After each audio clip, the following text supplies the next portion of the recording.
Hello there. What is going on, everyone? Today, we're going to be taking a look at Expansive Universe. Now, this is a sandbox adventure card game from Rainbow Starlight. And we're going to be taking a look at how you set it up and how it plays. Also, if you'd like a chance to win a copy for yourself, all you have to do is stay tuned to the end of the video. There'll be more details there. This is also a sponsored video, so I'd like to thank Rainbow Starlight for sponsoring this video and helping me bring it to you. With all that being said, let's go ahead and jump right in. So Expansive Universe is a 2 to 4 player game where the first person to win is the first person to simply get 20 victory points at the end of their turn. You're going to track those victory points with a point tracker, and you're also going to track gold with a gold tracker. Alternatively, you can use dice or any other tracking mechanism you'd like. There are 4 factions in the game. There's the Robosense, the Sorcerons, the Galaxernment, and the War Tribe, and they all have different starter cards and a different play style. You're also going to use a galactic core. There are multiple different galactic cores you can use, most of which are double-sided, so every game is going to play differently, and this will provide a passive effect for the entire game, making every game different. You're also going to have a very large deck of cards, which will have different cards that correspond to each of the different clans that you can play as. Now, you can see through the deck, there's lots of different cards. You're going to only use the cards that correspond to the clans that are in the game, and that leads to easier play and easier mechanics, but alternatively you can run all of the cards if you want a more in-depth experience. However, for your first game, you'll probably want to stick with just the cards in the decks, in the base deck that correspond to the decks that you're starting with. So for the demo game, we're going to run Sorcerons versus Robosense. So every faction is going to have 4 starter cards, and these, of course, are going to have different backs than the additional cards that you can get. Now, we flip these over. The first card that we're going to have is our Alpha Planet. This is the planet, our home planet, and this is going to also have basically a passive buff that kind of describes my whole faction. So for the Earth V2 Robosense Alpha Planet, it means my Robosense cards cost 1 less gold. So when I'm at the card purchasing phase, I'm going to have an easier time buying cards that correspond to my own faction. I'm going to set this down in my play area, and that's going to be just a reminder for my whole planet, and and also the buffs that come along with my faction. You're also going to have locations, and you're going to start with an alpha location. This is your first location. Locations are basically places on your planet, right? Areas, interior and exterior. There's going to be a symbol here, whether it's a house, which means it's interior, or whether it's going to have a sun, which means it's exterior. And those deal with moving people around. This has a little bit of a 4X kind of feel where you can move people, load them up into ships, and travel them all throughout space. Now, the locations are going to do a number of things. For one, they're going to be where your crew start out at. You're going to set this above your planet, and that's going to basically be where your crew will start. You're going to mark the location with your crew token, and that's going to mean that your crew go there. But there's also going to be different skills on there that'll allow crews, not just your crew, but other people's crews as well, to attempt to do missions there and earn victory points, because that's one of the ways that you're going to earn victory points. So I mentioned crew. Your crew is going to consist at the beginning of the game of just your alpha character. You're going to have a 1-person crew. Think Picard. If you've seen the show Picard, he kind of starts out and he's the main character, and this is going to be like your main character. You're writing kind of your own story here, and this is the main character from your faction who is trying to put together a crew to go out and have adventures in the galaxy. And so this is, this character is going to have different values, combat and expire. They're also going to have different skills, which can be used to solve missions. And it's no coincidence that the 2 skills my alpha character have here also correspond with the 2 skills that go along with the alpha location. So I'm already kind of built to be able to start going on missions from the beginning. And while that's certainly something to get started, it's not going to get me a whole lot more. So, you'll quickly want to be recruiting more people to go onto your crew. However, I'm not going to put him on this actual location. During this game, all of my crew stick together the whole time. And what I'm going to do is I'm going to set those down at the bottom of my play area so I know who my crew is. I like to liken it to Star Trek, and it's a big away team, and they're always sticking together. I'm not going to be sending out multiple away teams. I'm only going to have one crew, and they're always going to stick together, but I'll just have to move one token around the board as opposed to moving maybe 6 or 7 cards around the board when I do fly my crew around.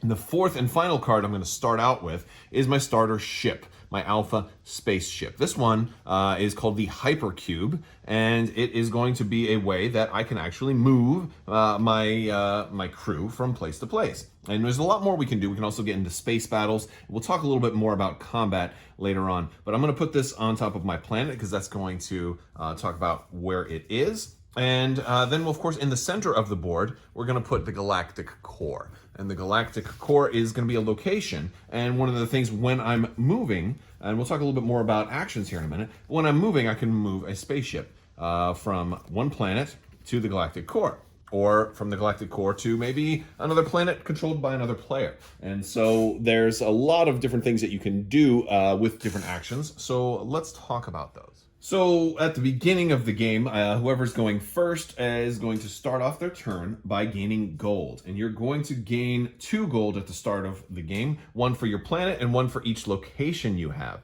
Now, this can potentially grow throughout the game as you gain more locations, but you'll start out with 2. Gold is used to buy new cards, and we're going to talk more about that in a little bit, but it's also used to pay for a lot of actions. For example, initiating a combat is going to cost you 1 gold. Moving things are going to cost gold. So let's talk about things that you can do. First off, you can try to fly a spaceship. And then you're going to basically select a spaceship that you want to move. I might move the Hypercube up to the galactic core. And that's going to be an important thing because basically occupying the galactic core and kind of having a show of dominance is going to let me score extra victory points at the end of the round if I am unopposed there. So that's something I might want to do. It also might kind of cause my opponent to want to send his ships out on his turn, and then we might do some battle, which will also cost us some gold. But so gold is not only used to buy cards, but you can track it here with your little faction token, but gold is also used as a limiter to determine how many actions you can perform. At the beginning of the game, there's kind of a hard limit on how many actions you can actually do. So moving a ship is one thing. Moving crew is another action. That's going to cost you 1 gold also to move your crew token. Now, if I had multiple locations, I could move them from one location to another, or I could bring them on board the ship. And that's kind of a way I might want to send my, I could, in theory, if one of my ship is here at my home planet, I could move my crew up on board the ship, and then of course fly them over there, and then maybe on a subsequent turn fly them over to this other planet, and then drop the crew off. But of course, it's going to be a little bit more difficult to drop crew off on hostile territory. That's going to cost me 5 gold. So if I'm trying to invade an opponent's locations where they have people, it's going to be very, very expensive. So, it's easier to do it if they have kind of left their home unprotected. But if they're staying home and or like turtling, it's going to be more expensive. So there's a couple different things you can do with crew. Or I can leave my crew at home and just send the ships out to try to do space fighting. Now, you can get more ships, but of course, it's going to cost more gold to move more ships. So those are 2 of the actions I could do. I could also attempt a mission. And by doing that, I have to have my crew at a place. Now I can then make sure that I have all of the keywords that are listed. In this case, I need to have persistence and fighting, in which I do have persistence and fighting. And that's going to be useful because, hey, that means I have exactly enough. Now, if it said, persistence times 2, or if it had a keyword that I didn't have, I wouldn't be able to do it. So basically, missions it's just simply a pass-fail. There's no dice rolling. It's just you either succeed or you don't. And you're gonna know that before you start. So if you have the skills to do it, then you can go ahead and do it. More advanced locations and newer locations are going to require more different skills. Like, for example, here's one that wants 2 instances of fighting and 1 instance of magical. And that's going to require either 2 different characters that each have fighting, or maybe a character that has fighting times 2. But you're also going to need magical. So you're probably going to need more than 1 character for extra locations. Now, One of the things that you can do after you've attempted a mission is you can get to read what's on the card, and once you've done the mission, you get to apply that bonus effect for the rest of the turn. And so if I've done this mission, it's going to mean cards that I buy that are RoboSense cards, so basically blue cards that I want to buy, are going to be a little bit cheaper. So even though it cost me a gold to do this mission, I can save a lot more gold if there's a lot of blue cards in the shop. Which leads me to the next thing that we are going to talk about, and that is buying cards. So the shop is going to have 6 different cards that are available, and it doesn't cost you anything if you want to buy the card on the very far right, because each card is going to have a number assigned to them, 0, 1, 2, 3, 4, and 5, and that references their exact cost. Of course, that's before any discounts. So if I did that mission and now blue characters are going to be a little bit cheaper, well, this our exterminator here that would normally cost me 3, I'll be able to get away with buying him for only 2. So that's a possibility of things that we can do. Also, I have to keep in mind my planet also gives me a discount, which means my RoboSense cards cost me 1 less gold. So if I've done the mission and still have control of my home planet, well then of course this guy, which would normally cost 3, is only going to cost 1. So I can start buying cards here. Now, green cards, I'm not going to get any discount on those green cards because, hey, those are the Sorcerons cards. And of course, if I was playing with all 4 factions, I might have a lot more colors in here. And it's going to make it harder to use the shop if you are using all 4 colors. And of course, with a 4-player game, there's going to be a lot more competition for the shop. So I can buy as many cards as I can afford. And in this case, maybe I'll always want to take the 0 cost card for free because, hey, it's free. Why not take it? And of course, you can buy colors that are not your natural color. I can basically, the princess has come to my, you can kind of write a story here. The princess of this other alien planet has come to my location, and when I buy a character, she's going to go right next to my crew, so they're all going to go together, and I'm going to keep them at the bottom of my play area, all right next to each other, so I can reference the entire crew's skill set at the same time. So when I buy that card, now that slot is empty, and if I'm done buying, I don't have to buy anymore. Once I'm completely done with my turn, whatever cards are not purchased, and let's just say for sake of argument, I did buy this character as well. So now I'm going to have 3 characters in my crew, and they're going to stay off in the bottom of my play area. Then all the rest of these cards are going to slide down. And now the next player is going to have a location available for free, as well as a discount on all these other cards. This square sphere here, which was a ship that would have costed 5 gold, now is only going to cost 3. And of course, if they get any discounts with that, that is also a possibility. Then I'm going to take cards from the deck and deal those to fill in the newly opened spots. And look at that, we got some more Sorcerons cards. So the green is going to have a lot of choices here. Of course, they can also go with the blue. And now you're going to do that at the end of each turn. So now I want to talk about combat. So anytime I've got 2 ships that are at the same planet or at the galactic core, they can do combat against each other. And the same thing applies to 2 crews that are at the same location. It's going to work the same way, but it's a slight difference. But I'm going to explain both variations. Basically, what's going to happen is the player whose turn it is spends a gold and starts a battle. And what you're going to do is a simple numbers comparison. You're going to add up all of the combat values and compare them, and whoever has the highest is the winner. But there's a little bit more to it than that. So in this case, because it's a space battle, any battle that takes place either at a planet or in the galactic core between ships is going to be a space battle. Any battle that takes place at a location between characters is going to be a ground battle, and that's instead of the space number, that's going to use these combat numbers up here. But for a space battle, you're going to use the space number up here. Now, our alpha ships both have a combat value of 0.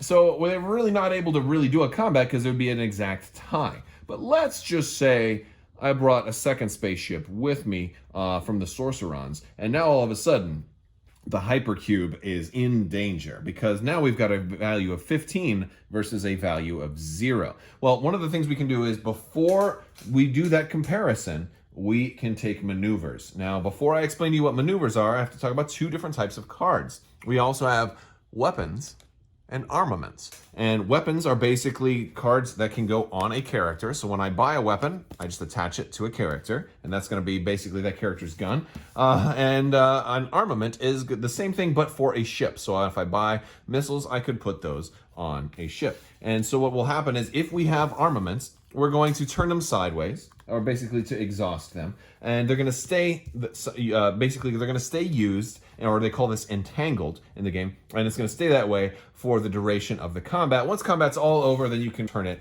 right side up. So, this is just a way to make sure you're not using the same missiles twice in the same combat. But these are really going to offer a decisive advantage, and they all do different things. So, for example, this one says double the combat value of one of your spaceships until the end of this battle. And, of course, if I had that on the Warlock, that's going to do really, really well because that means he can turn from 15 to 30. Now, what does that number mean? Well, we're going to keep doing maneuvers until both players pass. You have the option. You don't have to do a maneuver, but we're going to keep, tapping any cards or exhausting any cards we've got until both players pass. Once everybody has passed and all cards are exhausted, or you've chosen not to exhaust any cards, then we're going to go to the comparison phase.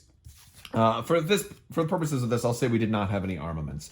So it's just going to be a 15 versus 0. So what that means is I have to lose cards equal to that difference. And in this case, it means I have to lose 15 points worth of cards. Now, this is tough because if my hypercube was out there by itself, well, it's got an expire value of 5, and it's going to fulfill 5 of those points. And well, I'd have to get rid of at least that, and then there's nothing else left to get rid of. However, since I have my crew on there, I can also get rid of cards from my crew. So what I could do is I could get rid of 15 points worth of crew. So if I had maybe 3 crew that each had an expire value of 5, I could get rid of them and my ship would still survive. So think of, a really powerful torpedo kind of impacts and there's an explosion in the ship that damages some of my engineering crew. Now, one important thing about combat, your alpha character, not your alpha ship, but your alpha character is your main character.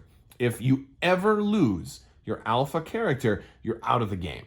Okay. Now that sounds kind of harsh, but this is a fairly quick game. Once you learn the basics and keep going with it, it's going to play very quick. You can probably play a 2-player game in less than a half an hour once you both know the rules. So having a lose condition isn't really that bad because the game would be fairly quick anyway. And it takes a lot for somebody to try to come all the way over to your home space and try to kill your main character. It's going to take them a couple of turns to do that. And in that time, you could have other characters to help offset the difference. So when you're carrying your crew on board a spaceship, it's very, very dangerous because if you lose that ship, you could lose the whole crew, including your alpha character, and be completely gone. So I would suggest before you want to bring your crew over to the middle of the board in the galactic core, you probably want to have maybe 2 ships or at least a couple of extra crew so you have some other people that can take the fall before your alpha character does. Another thing I want to talk about is when you buy a ship or whenever you have a ship, you want to have a faction token on that ship. And the reason for that is as the blue player who's playing RoboSense, I could buy a green ship. And to indicate control of that ship, I want to use a faction token. Another thing you're going to use faction tokens on is if I am able to actually transport my crew to an enemy location, and let's just say I had magical and fighting there and I had the skills required, I could attempt a mission there.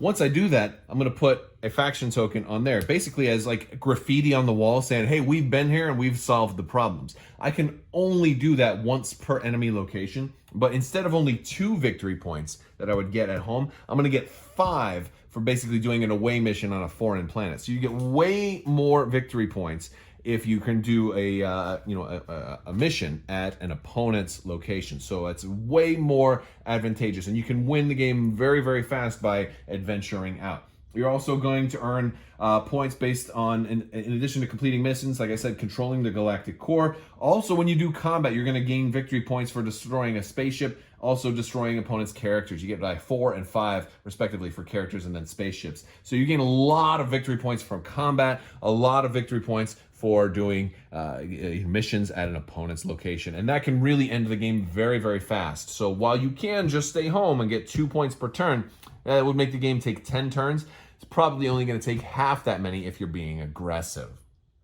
All right, so that's the basics of Expansive Universe. There's 4 factions, so the 2 that we looked at is just half of the game, plus lots more galactic cores and a lot of different ways to play, and it plays pretty quick. If you like what you've seen and you're interested in winning a copy, I will ship you a copy of this game anywhere in the world. All you have to do to enter to that is be a subscriber, leave a comment letting me know that you're interested in winning a copy, and also you got to follow me on Twitter, because on Friday, May 29th, to correspond with the release of Expansive Universe, I'm going to announce the winner on Twitter. So that's all it takes. Also, check out Expansive Universe's website as well as Rainbow Starlight. I'm going to put links to those in the description below. And let me know if you have any questions or anything maybe that I didn't answer, and I will try to get to those as well. All right, guys, if you like this video, go ahead and give it a thumbs up. Let me know what you think down in the comment section. I want to thank you all so much. I also want to thank Rainbow Starlight for sponsoring this video. I will talk to you guys later. Thank you again so much. And as always, have a great day.